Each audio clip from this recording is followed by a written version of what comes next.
2 years I spent caring for my dying sister, took out loans for her treatment, missed my best friend's wedding. I accidentally saw her at the gym the day after her chemotherapy. You know that feeling when your whole world just shifts under your feet? When everything you thought you knew becomes a lie? That's exactly what happened to me on a random Tuesday afternoon in March. But let me start from the beginning because this story is so twisted that even I sometimes can't believe it actually happened to me. It started about 2.5 years ago. My younger sister had always been the dramatic one in our family. While I was the responsible older daughter who worked 2 jobs to put herself through college, she was the one who could never quite figure out what she wanted to do with her life. At 26, she was still living with our parents, jumping from one part-time job to another, always having some crisis or another that required family intervention.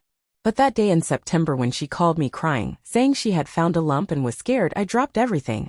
I mean, what kind of sister would I be if I didn't?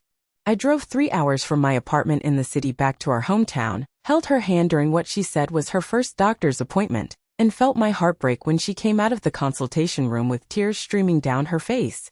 The diagnosis was devastating. Breast cancer, stage 3, aggressive type.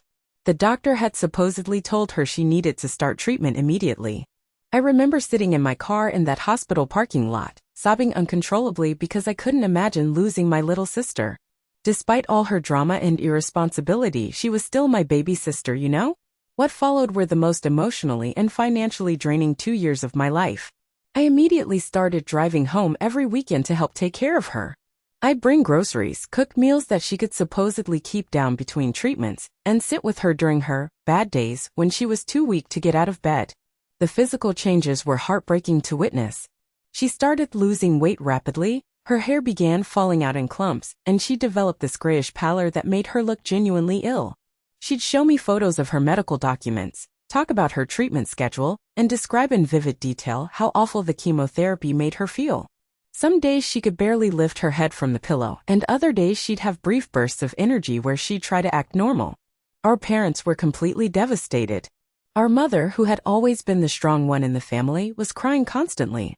Our father, who never showed emotion, was walking around like a ghost. They kept talking about how unfair it was that someone so young had to face this, how they'd do anything to trade places with her. The guilt of watching them suffer was almost worse than watching my sister supposedly deteriorate. About 6 months into her treatment, the financial strain started becoming overwhelming. Her medical bills were astronomical and insurance was supposedly only covering a fraction of the costs. She needed money for experimental treatments, special medications, travel expenses for specialists in other cities. I had been putting money aside for a down payment on a house, but I withdrew it all without hesitation. When that wasn't enough, I took out a personal loan. Then another one. I was working overtime constantly, picking up extra shifts, selling things I didn't absolutely need. I moved from my nice apartment to a cheaper place so I could send more money home. I stopped going out with friends, stopped dating, stopped doing anything that cost money because every penny needed to go toward keeping my sister alive. The emotional toll was devastating too. I was constantly anxious, couldn't sleep properly, was having panic attacks thinking about losing her. I started avoiding social situations because I couldn't handle people complaining about trivial problems when my sister was supposedly dying. I became that person who couldn't talk about anything except cancer and treatment options and survival rates. One of the worst moments was when my best friend was getting married. We'd been planning her wedding together for over a year. I was supposed to be her maid of honor, and I'd already bought my dress and helped with all the preparations. But her wedding fell on the same weekend as one of my sister's supposedly critical treatment sessions. My sister begged me not to leave her, saying she was scared and needed me there, that she might not make it through this round of treatment. I made the heartbreaking decision to miss the wedding. I called my best friend crying, trying to explain why I couldn't be there for the most important day of her life. She was understanding, of course, but I could hear the hurt in her voice. That friendship was never quite the same afterward, and I carried that guilt with me still. Meanwhile, my sister seemed to be getting worse. She was spending more and more time in bed, claimed she could barely eat anything, and started talking about wanting to make peace with people before it was too late. She'd have these long, emotional conversations with our parents about how much she loved them and how sorry she was for all the trouble she'd caused over the years. There were moments when I'd look at her and feel this overwhelming sense of helplessness. Here was my little sister, the same person who used to follow me around when we were kids, who I protected from bullies at school, who I'd helped with her homework and driven to her first job interview. And now I was watching her waste away and there was nothing I could do to fix it. The manipulation was subtle but constant.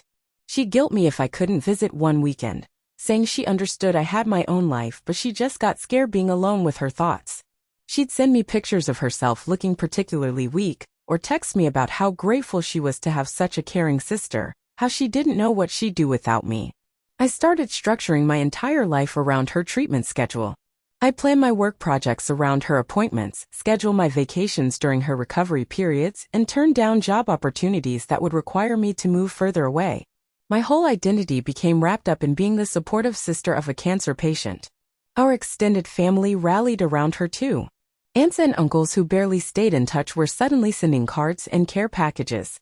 Cousins were organizing fundraisers and awareness campaigns. She became the center of everyone's attention and concern, and honestly, she seemed to thrive on it in a way that should have been a red flag, but I was too close to the situation to see it clearly. Update 1.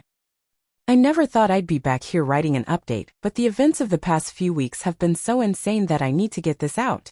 Thank you to everyone who sent supportive messages after my first post. I wish I could say things got better, but they got so much worse before they got better. So remember how I ended my last post about seeing my sister at the gym? Well, that moment completely shattered my world. I was supposed to be picking up some supplements that my doctor had recommended for my own health issues, which I'd been neglecting while caring for my sister. I walked into this gym that I'd never been to before in a part of town where I rarely went, and there she was. She wasn't just casually walking around looking weak. She was in full workout gear, doing intense cardio on the elliptical machine, sweating profusely, looking healthier and more energetic than I'd seen her in 2 years. Her hair, which was supposedly falling out from chemotherapy, was pulled back in a ponytail and looked thick and healthy. Her skin had that post-workout glow instead of the sickly pallor I'd gotten used to seeing. I stood there for probably 5 full minutes just staring, trying to process what I was seeing. My brain couldn't reconcile the image of my supposedly terminally ill sister with this obviously healthy woman crushing a cardio workout. I felt like I was in some kind of alternate reality. When she finally noticed me, the look of absolute terror that crossed her face told me everything I needed to know. She jumped off the machine so fast she nearly fell, and I watched her cycle through about 10 different emotions in the span of seconds. First shock, then fear, then she seemed to be calculating something, and finally she settled on this weird combination of defiance and guilt. She tried to play it off, saying her doctor had recommended light exercise to help with her recovery, but everything about her demeanor screamed that she'd been caught in a lie. The way she couldn't meet my eyes, how she was fidgeting with her gym towel, the slight tremor in her voice when she spoke. After 2 years of watching her every expression, analyzing every change in her condition, I could read her like a book. I didn't confront her right there in the gym. I was too shocked, too confused, and honestly too scared of what the truth might be. Instead, I told her I was glad she was feeling well enough to exercise and left. But my mind was racing the entire drive home. That night, I couldn't sleep. I kept replaying every interaction we'd had over the past 2 years, looking for signs I'd missed. The more I thought about it, the more things started making sense in the worst possible way. How she always seemed to have her worst symptoms when it was most convenient. How she never wanted me to come to her actual treatment appointments, always having some excuse about wanting to handle it alone or not wanting to expose me to the hospital environment. I realized I'd never actually spoken to any of her doctors directly. All of her medical information came filtered through her. The documents she'd shown me were always photocopies or pictures on her phone, never originals. When I'd offered to help research treatment options or get second opinions, she'd always deflected, saying she trusted her doctors completely and didn't want to overwhelm herself with too much information. The next few days were torture. I was carrying around this horrible suspicion but desperately hoping I was wrong. I mean, who fakes cancer? What kind of person puts their family through that kind of hell? But the more I observed her behavior with fresh eyes, the more obvious it became that something was very wrong. I started doing some detective work. I called the hospital where she claimed to be receiving treatment, pretending to be confirming an appointment. They had no record of her as a patient. I tried 2 other hospitals in the area with the same result. My heart was pounding as each call confirmed what I was starting to suspect. The breaking point came when I decided to surprise her with a visit on what was supposed to be one of her treatment days. I told our parents I wanted to take her some soup and flowers to brighten her day. When I arrived at her apartment, she wasn't there. But her neighbor mentioned seeing her leave earlier that morning looking perfectly fine, carrying a gym bag. I sat in my car outside her building for 6 hours, waiting for her to come home. When she finally showed up around dinner time, she looked exhausted in a way that seemed performative rather than genuine. She was surprised to see me but quickly shifted into her sick persona, talking about how awful the treatment had been and how she just wanted to sleep. But I'd had 6 hours to think and I was done pretending. I asked her point-blank which hospital she'd been at that day. She gave me the name of the hospital where I'd already confirmed she wasn't a patient. When I told her I'd called and they had no record of her, she tried to claim there must have been some kind of administrative error, that she'd call them to sort it out. That's when I knew for certain. The look in her eyes, the way she started scrambling for explanations, the sudden shift from sick and tired to defensive and alert. My sister had been lying to me for 2 years. She had been lying to our entire family, manipulating us, taking our money, stealing our emotional energy, all for what? Attention?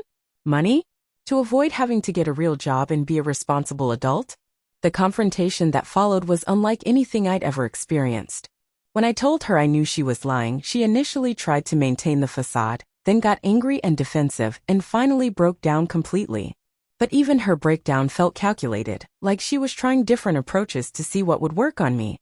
She admitted that she'd never had cancer, that she'd been faking the whole thing. She tried to justify it by saying she'd felt invisible in our family, that our parents had always favored me, that she just wanted to feel important and loved.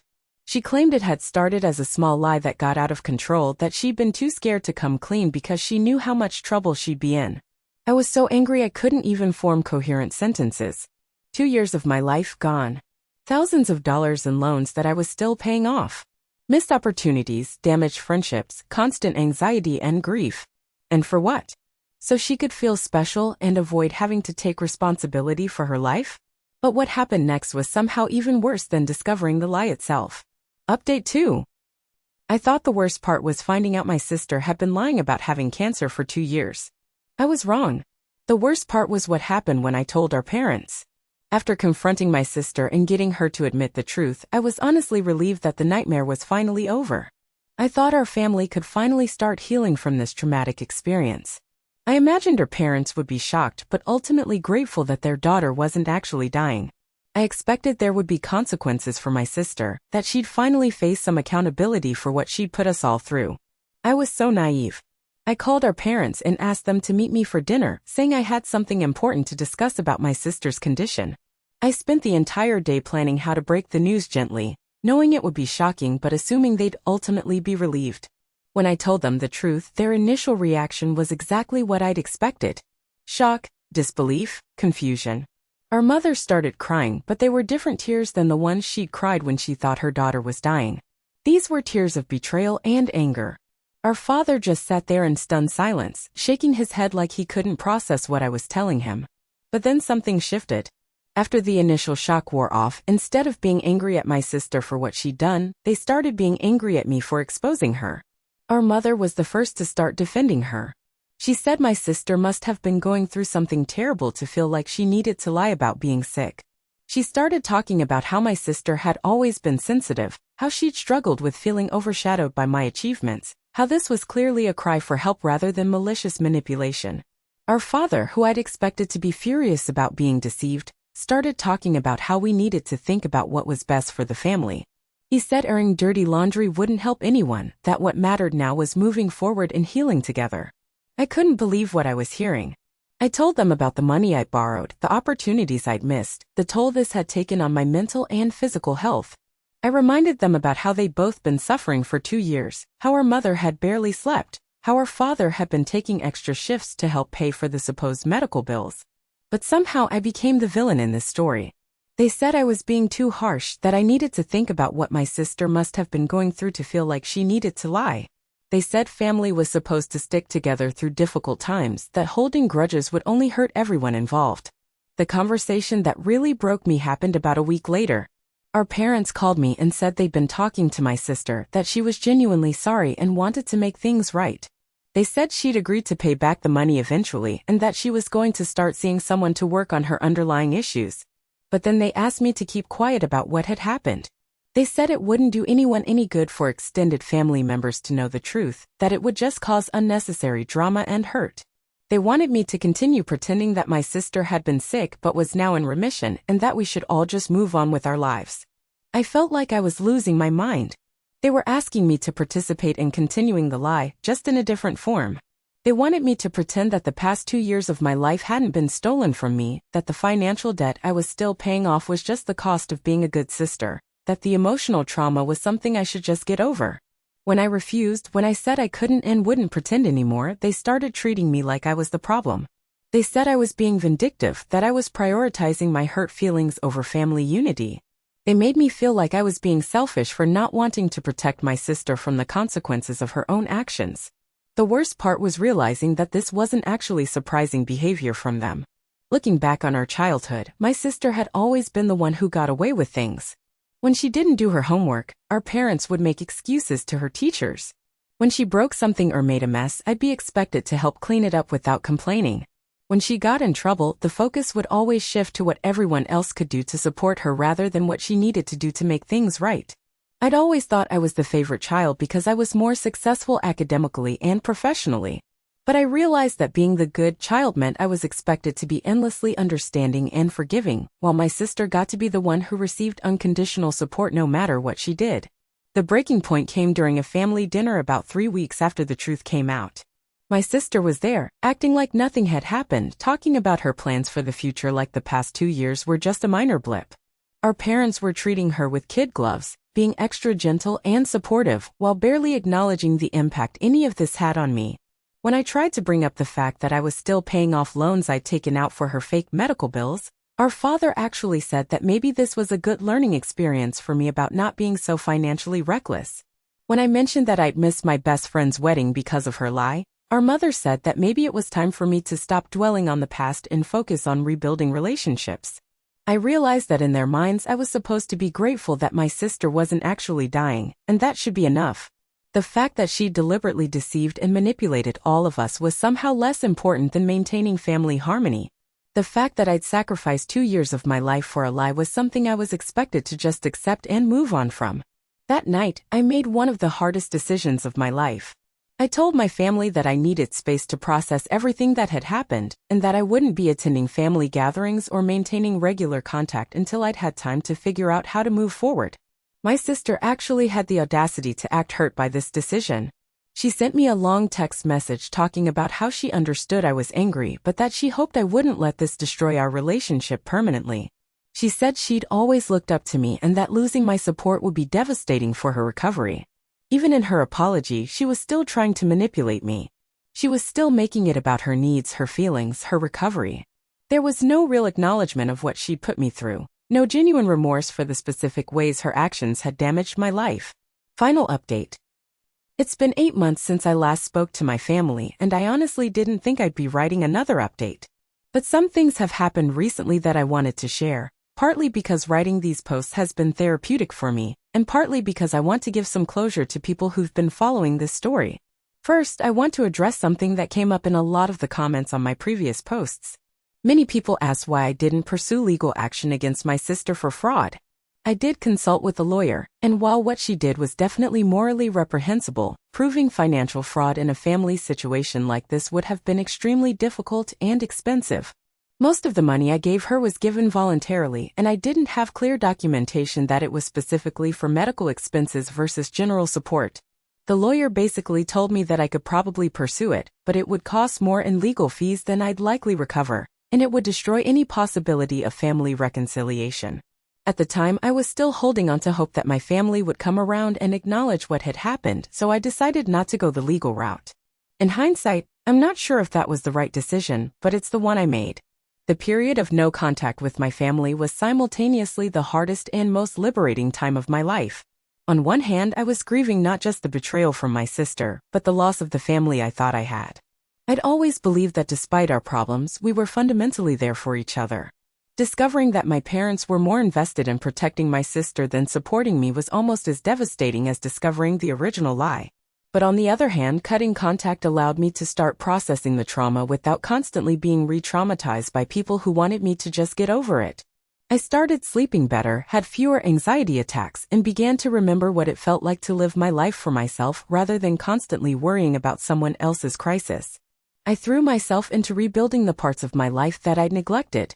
I reached out to friends I'd lost touch with, started dating again, picked up hobbies I'd abandoned.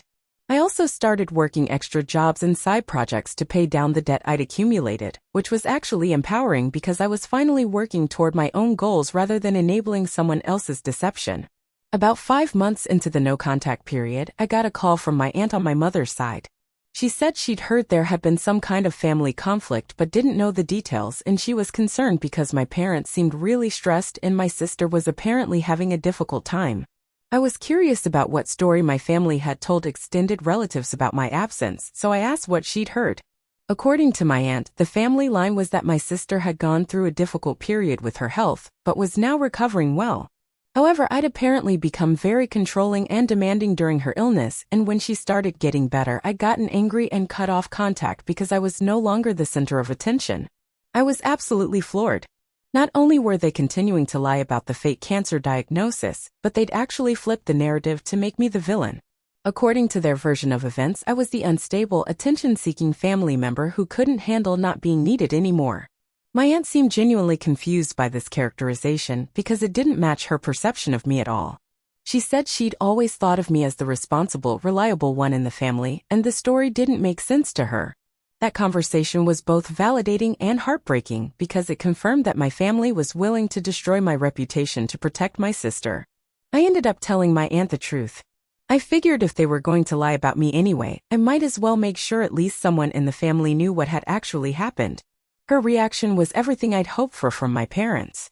She was shocked, then angry, then incredibly supportive. She said she'd suspected something was off about my sister's supposed illness because some of the details hadn't added up, but she trusted my parents' version of events. Having one family member believe me and validate my experience was incredibly healing. My aunt didn't try to pressure me to reconcile with my parents or suggest that I should just forgive and forget. She acknowledged that what my sister had done was inexcusable and that my parents' response was deeply unfair to me. Through my aunt, I learned that my sister had continued to struggle with taking responsibility for her life even after the truth came out. She'd started and quit several jobs, had moved back in with our parents temporarily, and was apparently having ongoing conflicts with them about her lack of direction and motivation. Our parents were still supporting her financially and emotionally, but the stress was clearly taking a toll on them.